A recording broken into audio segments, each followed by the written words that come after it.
Unity in spirit global క్రైస్తవ సన్నిహిత సంఘానికి మీకు స్వాగతం. మీరు ప్రార్థన అభ్యర్థనలు పంపాలనుకుంటే లేదా క్రైస్తవ జీవ భాగస్వామిని వెతుకుతున్నట్లయితే mark108.com ను విజిట్ చేయండి. ఇప్పుడు మనం ప్రార్థనలోకి వెళ్తాము.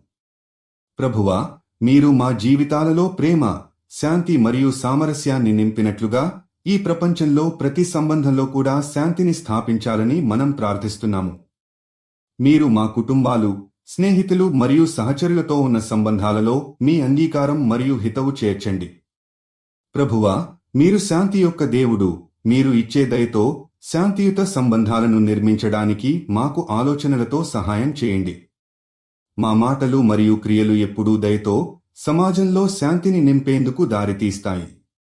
ప్రభువా, మనసులు ఎప్పటికప్పుడు ఉత్కంఠ లేకుండా మీ ప్రేమను మరింతగా అంగీకరించడంలో మేము మీరు చూపించిన శాంతిని అనుభవించాలని కోరుకుంటున్నాము. మేము మిమ్మల్ని ప్రేమించడంలో ఆత్మీయ శాంతిని పొందాలి. మీరు సృష్టించిన సమాజంలో ప్రతి సంబంధం ఒక దివ్యమైన బంధంగా మారాలని, మీరు ఇచ్చే సత్యంతో జీవించడం అలవడాలని కోరుకుంటున్నాము. ప్రభువా, మీరు పిలిచే మార్గం ప్రకారం ప్రతి సంబంధం సరళంగా మరియు శాంతితో నడవాలి. మీరు ఇచ్చే శక్తితో మేము మరింత అంగీకారం మరియు శాంతితో ఒకటిగా ఉండగలుగుతాము. ఈ దయతో మీ ప్రేమను మరింత అభివృద్ధి చేసేందుకు మీరు బలమైన ప్రేరణగా మారిపోతారు. యేసు నామంలో ఆమేన్. యూనిటీ ఇన్ స్పిరిట్తో కలిసి ప్రార్థించినందుకు ధన్యవాదాలు.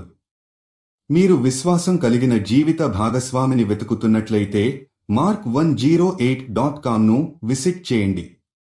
మీ ప్రార్థన అభ్యర్థనలు కూడా అక్కడ పంపవచ్చు. దయచేసి లైక్ చేయండి, షేర్ చేయండి మరియు ఛానల్కి సబ్స్క్రైబ్ చేయండి.